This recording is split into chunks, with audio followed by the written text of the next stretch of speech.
Hello student, आप सभी का हमारे YouTube channel pioneer Vinod education में वेलकम है। आज मैं 2023 के लिए पोल साइंस का लॉन्ग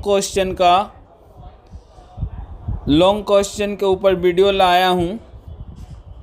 ये क्वेश्चन आपको एग्ज़ाम में 100% आ रहा है और इसका मैं आंसर के साथ, आप लोग बार बार बोल रहे थे कि आंसर छोड़िए, तो आंसर भी मैं छोड़ रहा हूँ।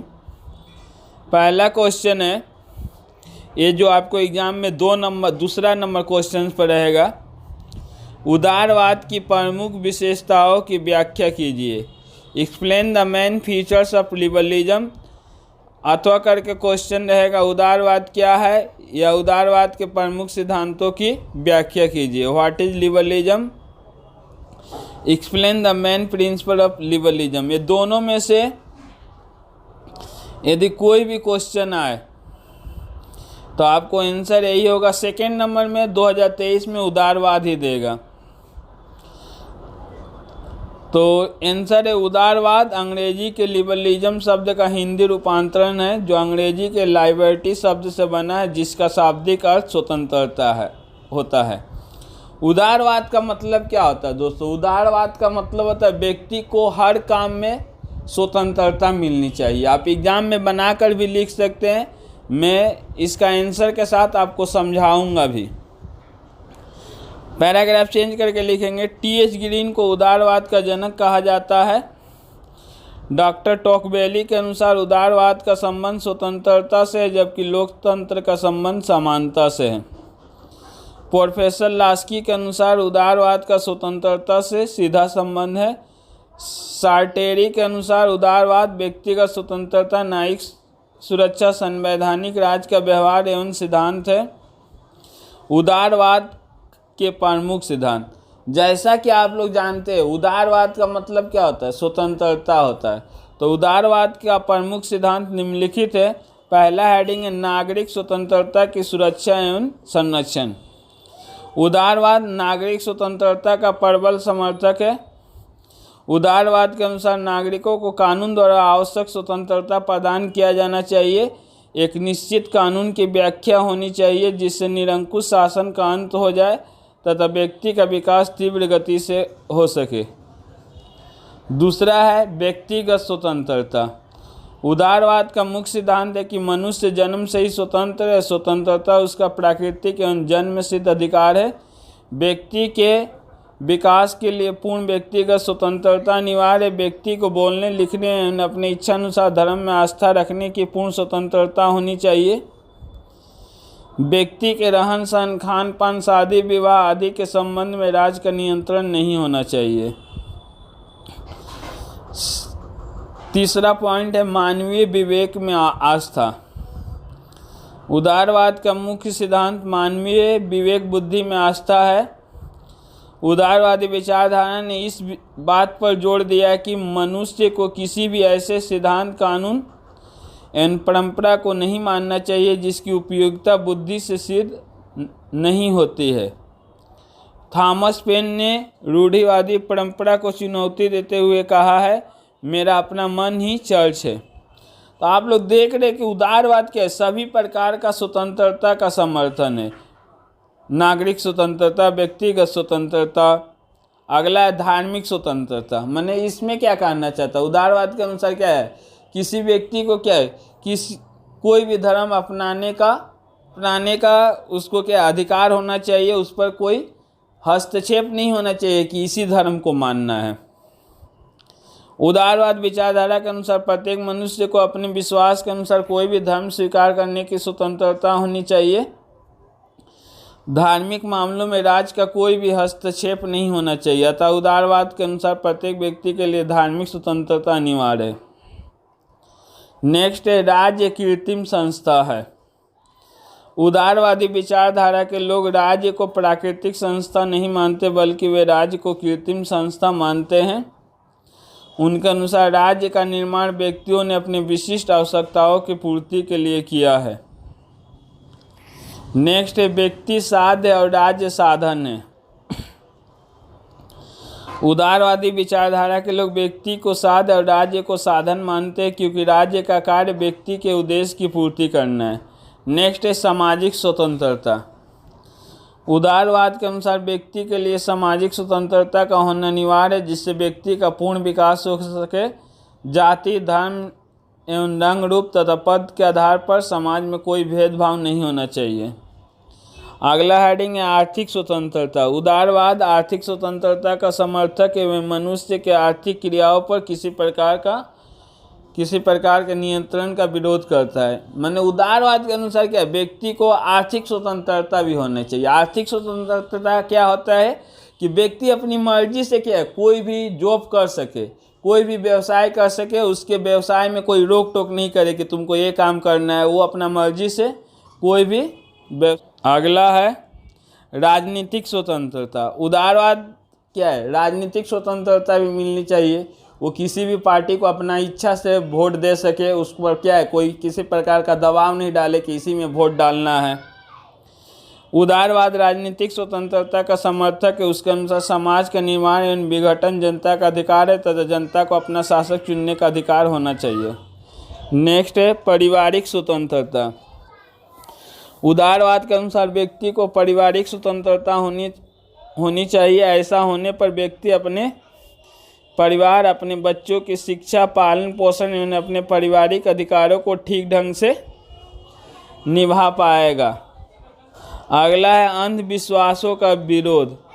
उदारवाद विचारकों ने मध्यकाल में पनप रही परंपराओं, रीति रिवाजों का घोर विरोध किया है, क्योंकि इसमें जकड़े हुए व्यक्ति के बुद्धि का विकास पूर्ण रूप से नहीं हो पाता है। राष्ट्रीय स्वतंत्रता। उदारवाद के अनुसार राष्ट्र को अपने भाग का निर्णायक स्वयं ही होना चाहिए। यदि किसी राज्य पर कोई बाहरी प्रतिबंध है तो उसे स्वतंत्र नहीं कहा जा सकता है। सभी राष्ट्र समान रूप से स्वतंत्र होते हैं। अगला है लोकतंत्र का समर्थक।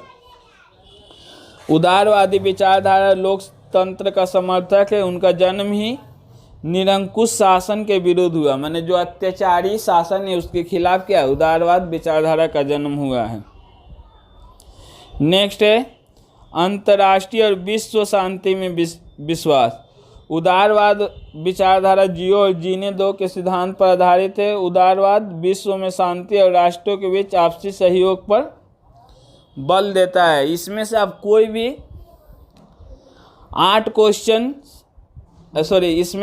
भी 8 पॉइंट लिख सकते हैं।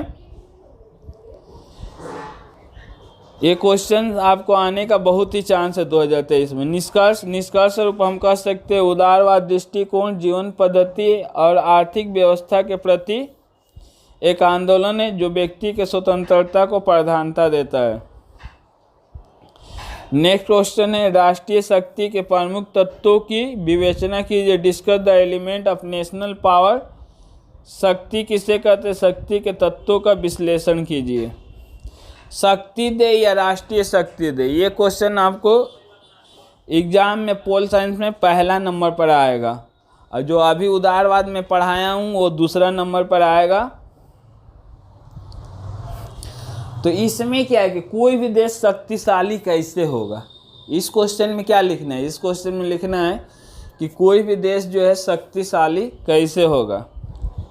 राष्ट्रीय शक्ति से तात्पर्य एक राष्ट्र की उस शक्ति से जिसका प्रभाव अन्य देशों के मस्तिष्क या कार्यों पर पड़ता है। कार्ल डियोर्स के अनुसार शक्ति एक प्रकार का सिक्का है जिसकी सहायता से उसका स्वामी अपना उद्देश्य प्राप्त कर सकता है, या दूसरी तरह से इस शक्ति की सहायता से अपने अस्तित्व को बनाए रखना संभव है, अथवा कोई विवाद होने पर उस पर विजय प्राप्त की जा सकती है। देख रहे राष्ट्रीय शक्ति के प्रमुख तत्व निम्नलिखित है। पहला पॉइंट है भौगोलिक स्थिति। कोई भी देश को शक्तिशाली कराने में क्या होता है, उसका भौगोलिक स्थिति का बहुत ही महत्वपूर्ण स्थान होता है। इंग्लैंड क्यों इतना शक्तिशाली है, क्योंकि उसका भौगोलिक स्थिति उत्तम है।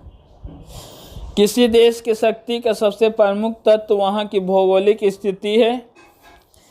नेपोलियन कहता था कि किसी देश की विदेश नीति का निर्धारण उसकी भौगोलिक स्थिति द्वारा होता है। जापान और ग्रेट ब्रिटेन की भौगोलिक स्थिति के कारण ही उसकी नौसेना ने पूरे विश्व पर अपना साम्राज्य स्थापित किया। भौगोलिक तत्वों के अंतर्गत देश का विस्तार, उसकी द्वीपीय स्थिति, महाद्वीपीय स्थिति, जलवायु, भूप्रकृति आदि आते हैं।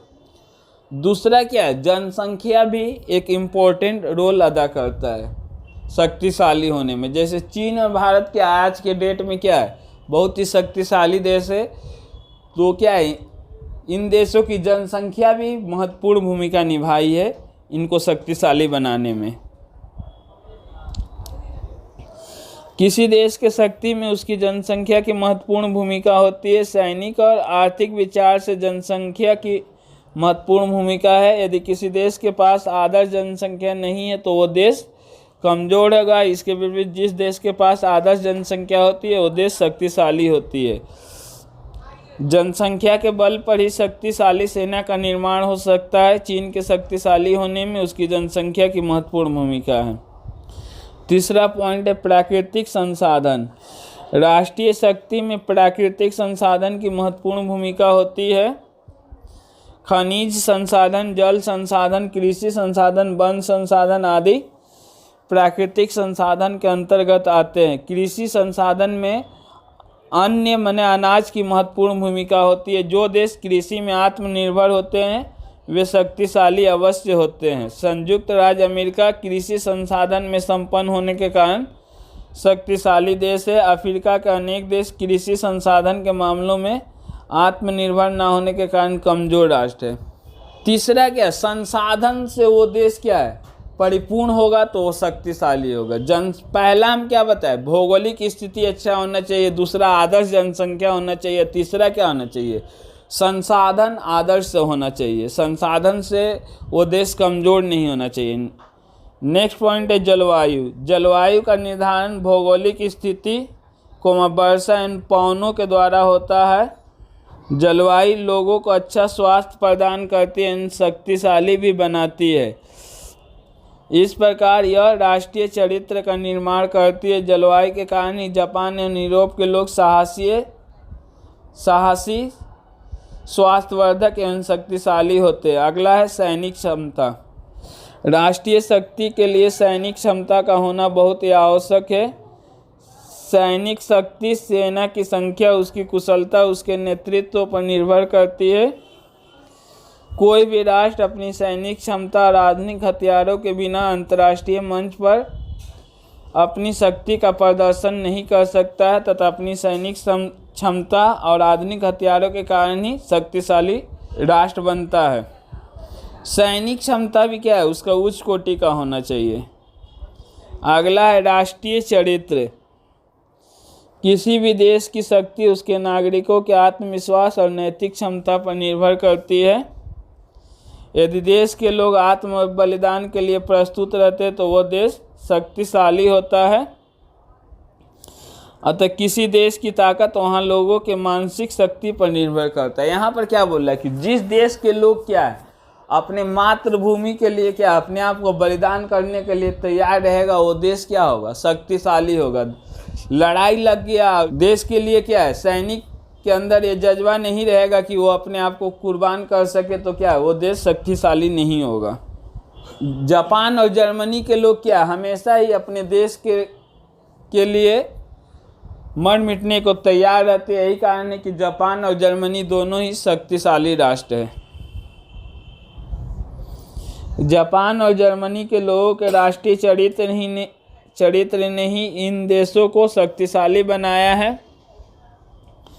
जापान और जर्मनी विश्व युद्ध के पूर्ण विनाश के बाद अपने राष्ट्रीय चरित्र के कारण उन्होंने अपना पुनः निर्माण कर लिया। नेक्स्ट पॉइंट है कूटनीति। कूटनीति में देश जब तक क्या है, उसका जो प्रधान है आगे नहीं रहेगा, वो देश आगे नहीं बढ़ पाएगा। मार्गेनथाउ ने राष्ट्र शक्ति का महत्वपूर्ण अंग कूटनीति को बताया है। उनके अनुसार कूटनीति ही देश को शक्तिशाली बनाता है। एक देश की भौगोलिक स्थिति, प्राकृतिक संसाधन, आत्मनिर्भरता, सैनिक शक्ति, जनसंख्या, देश की आकृति तब तक अर्थहीन है जब तक उसे कूटनीतिक सफलता प्राप्त नहीं होती है। हेनरी आठवें के काल से प्रथम विश्व युद्ध तक अपनी कूटनीति के कारण ग्रेट ब्रिटेन विश्व का शक्तिशाली राष्ट्र है। कूटनीति माने जब तक देश का जो प्रधानमंत्री होगा, राष्ट्रपति होगा, चालाक नहीं होगा तो वो देश क्या होगा, शक्तिशाली नहीं होगा। जैसे भारत का क्या अभी क्या विदेश नीति बहुत ही तगड़ा है। इसका श्रेय क्या है, प्रधानमंत्री मोदी को जाता है कि वो क्या है, मोदी जी विदेशों से क्या है बहुत ही अच्छा संबंध बनाए हुए हैं तथा विदेशों से उनको बहुत मदद मिलता है और वो भी विदेशों को मदद करते हैं। अगला पॉइंट है नेतृत्व।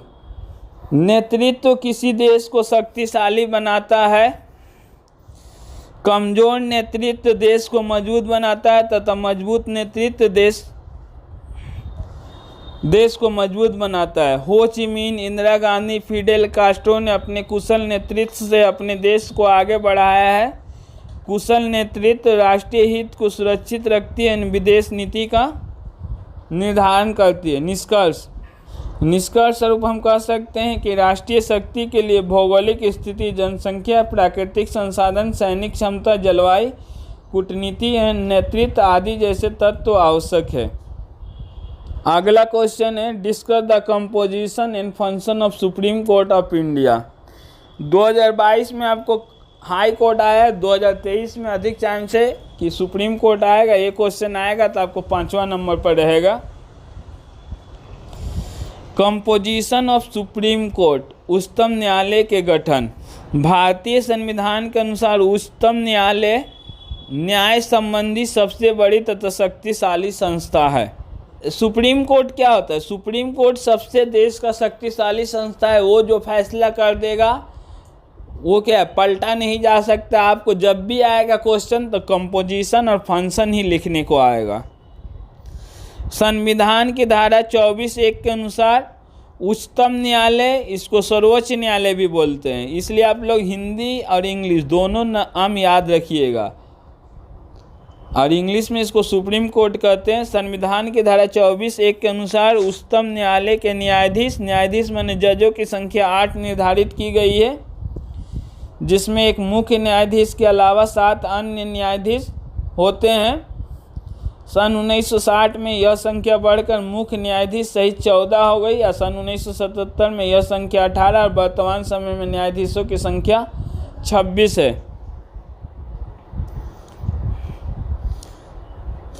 अगला पॉइंट है अपॉइंटमेंट, नियुक्ति। उच्चतम न्यायालय के जज को कौन नियुक्त करता है, तो राष्ट्रपति करता है। उच्चतम न्यायालय के मुख्य न्यायाधीश अर्थात जजों की नियुक्ति राष्ट्रपति करता है, लेकिन अन्य जजों की नियुक्ति में वो क्या है, मुख्य जज की राय अवश्य लेता है। अगला है क्वालिफिकेशन। सुप्रीम कोर्ट का जज बनने के लिए क्या क्या क्वालिफिकेशन होना चाहिए। उच्चतम न्यायालय का न्यायाधीश बनने के लिए निम्नलिखित योग्यता होना चाहिए। किसी का भी योग्यता पूछे तो वो भारत का नागरिक होना चाहिए, ही शुड बी इंडियन। ये आप किसी का भी योग्यता में लिख सकते हैं। दूसरा पॉइंट है वो कम से कम 5 वर्षों तक हाई कोर्ट में जज रह चुका हो। तीसरा पॉइंट है वो कम से कम किसी हाई कोर्ट में 10 वर्षों तक वकील रह चुका हो। चौथा पॉइंट है वो राष्ट्रपति की दृष्टि में कुशल तथा प्रसिद्ध न्यायप्रिय व्यक्ति हो। अगला पॉइंट है टेनर, कार्यकाल। कितने समय तक सुप्रीम कोर्ट का जज अपने पद पर रह सकता है, तो संविधान की धारा के अनुसार उच्चतम न्यायालय का जज अपने पद पर 65 वर्ष की आयु तक बना रह सकता है। इससे पहले भी वो त्याग पत्र दे सकता है। अगला है रिमूवल, पद से हटाना। उच्चतम न्यायालय के जज को कैसे पद से हटाएंगे। उच्चतम न्यायालय के जज को उसके दुर्व्यवहार एवं गलत आचरण के लिए उसके पद से हटाया जा सकता है। इस संबंध में संसद के दोनों सदनों के सदस्य 2/3 बहुमत से प्रस्ताव पास करके राष्ट्रपति के पास भेजते हैं। इस प्रस्ताव के आधार पर राष्ट्रपति सुप्रीम कोर्ट के जज को पद छोड़ने का आदेश देता है। सैलरी एंड अलाउंस, वेतन एवं भत्ते। वर्तमान समय में उच्च न्यायालय के मुख्य न्यायाधीश को, मुख्य जज को यहाँ पर 28,000 लिखा है, मिस्टेक हो गया है, 2,80,000 होगा, आप लोग ठीक कर लीजिएगा। 2,80,000 एवं अन्य सहायक जज को 25,000 नहीं बल्कि 2,50,000 रुपया प्रति महीना वेतन मिलता है। आप लोग ठीक कर लीजिएगा यहाँ पर। इसके अलावा उन्हें मुफ्त सरकारी आवास, वाहक स्टाफ, पेंशन, मुफ्त चिकित्सा तथा छुट्टियां आदि की सुविधा मिलती है। ये हो गया आपका कंपोजिशन। अब बचा power and function of supreme court. तो सुप्रीम कोर्ट का जज का क्या है, शक्ति बहुत ही शक्तिशाली होता है। उच्चतम न्यायालय संसार के सबसे शक्तिशाली न्यायालय में से एक है। इसके शक्ति एवं अधिकार क्षेत्र को निम्नलिखित भागों में बांटा जा सकता है। पहला हेडिंग है ओरिजिनल जुरिस्डिक्शन, प्रारंभिक क्षेत्राधिकार। कुछ मुकदमे सीधे उच्चतम न्यायालय में लाए जा सकते हैं। ए नंबर, ऐसा मुकदमा जो संघ सरकार और राज्य सरकार के बीच हो। ऐसा मुकदमा जो क्या है, संघ सरकार माने केंद्र और राज्य सरकार के बीच चल रहा है, तो उसको क्या डायरेक्ट सुप्रीम कोर्ट में लाया जा सकता है। बी नंबर, ऐसा मुकदमा जो 2 या 2 से अधिक राज्य सरकारों के बीच हो। सी नंबर, ऐसा मुकदमा जिसमें संघ सरकार तथा राज्य सरकार एक और हो और कोई अन्य सरकार दूसरी ओर हो। डी नंबर, मौलिक अधिकारों के बारे में कोई भी मुकदमा। 2 नंबर हेडिंग है अपीलीय अधिकार।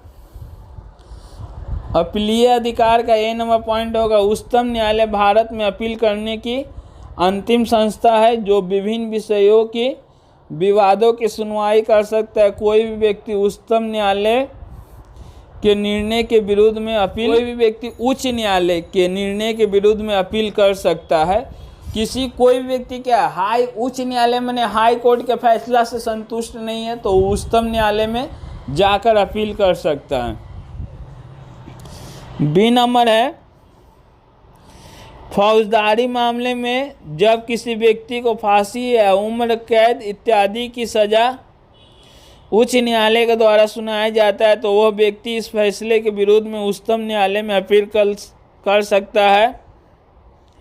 सी नंबर है दीवानी संबंधी मामले भी उच्च न्यायालय के निर्णय के विरुद्ध उच्चतम न्यायालय में अपील की जा सकती है। उच्च न्यायालय माने हाई कोर्ट। हाई कोर्ट में कोई भी व्यक्ति दीवानी संबंधी मामले से संतुष्ट नहीं है तो उच्चतम न्यायालय में अपील कर सकता है। किंतु मुकदमे में क्या है 5,000 रुपये की कीमत से अधिक दावा निहित होना चाहिए। 5,000 से क्या अधिक का दावा होना चाहिए, तब वो क्या उच्चतम न्यायालय माने सुप्रीम कोर्ट और उच्च न्यायालय माने हाई कोर्ट। डी नंबर है कभी कभी उच्च न्यायालय माने हाई कोर्ट के निर्णय के विरुद्ध भी याचिका दायर कर सुनवाई की जा सकती है। कोई भी व्यक्ति क्या है हाई कोर्ट के निर्णय के से खुश नहीं होता है, उसका फैसला से खुश नहीं होता है तो क्या सुप्रीम कोर्ट में आवाज़ उठाता है। अगला है मौलिक अधिकारों का रक्षक। उच्चतम न्यायालय, यहाँ पर न्यायालय छूट गया। उच्चतम न्यायालय नागरिकों के मौलिक अधिकारों का भी रक्षक है। मौलिक अधिकारों से संबंधित कोई भी मामला सीधा यहाँ लाया जा सकता है। मौलिक अधिकारों की रक्षा करते हुए उच्चतम न्यायालय को 5 प्रकार का आदेश जारी करने का अधिकार है। यह आदेश अनुच्छेद 32 में वर्णित है। अगला हेडिंग है परामर्श देने का अधिकार। उच्चतम न्यायालय के जज को परामर्श देने का अधिकार है। राष्ट्रपति जब भी चाहे किसी भी महत्वपूर्ण संवैधानिक मामले, समझौते या संधियों को सुलझाने के लिए उच्चतम न्यायालय से राय मांग सकता है। उच्चतम न्यायालय का जज क्या है, राष्ट्रपति को परामर्श भी दे सकता है। अगर राष्ट्रपति को कोई भी अंतर्राष्ट्रीय संधि या समझौता समझ में नहीं आ रहा है तो उच्चतम न्यायालय से राय मांग सकता है। अगला है आवृत्ति संबंधी अधिकार। आवृत्ति संबंधी अधिकार माने उच्चतम न्यायालय का जज क्या है, कोई भी फैसला सुना दिया उस फैसले को पुनः रिव्यू कर सकता है। उच्चतम न्यायालय के जज को अपने निर्णय पर विचार करने का अधिकार है। आवश्यकता अनुसार उच्चतम न्यायालय का जज अपना निर्णय बदल सकता है या सुधार सकता है। नेक्स्ट है राष्ट्रपति तथा उपराष्ट्रपति चुनाव संबंधी मामले।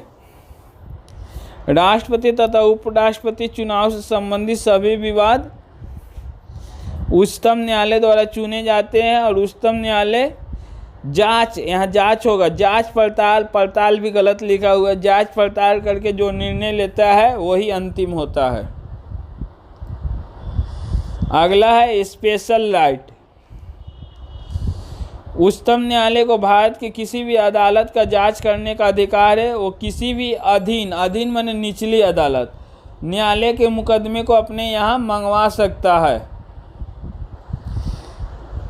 यदि वीडियो आपको अच्छा लगे तो वीडियो को लाइक करें तथा अपने दोस्तों को भी शेयर करें और चैनल पर नए हैं तो सब्सक्राइब करना ना भूलें।